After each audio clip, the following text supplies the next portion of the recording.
Hey guys, and welcome to How to Guide. In this tutorial, we're gonna look at how to log in to your Florida State University student portal. Now let's begin. On any browser of your choice, simply type MyFSU portal login and hit on enter right now. Now this is the first link that you should follow.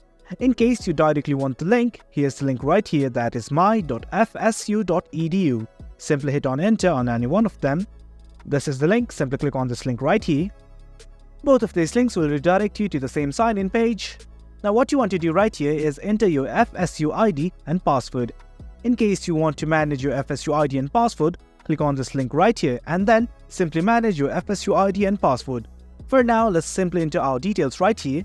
Once everything's alright, click on the sign in button right here and then you will be signed in to your Florida State University student account.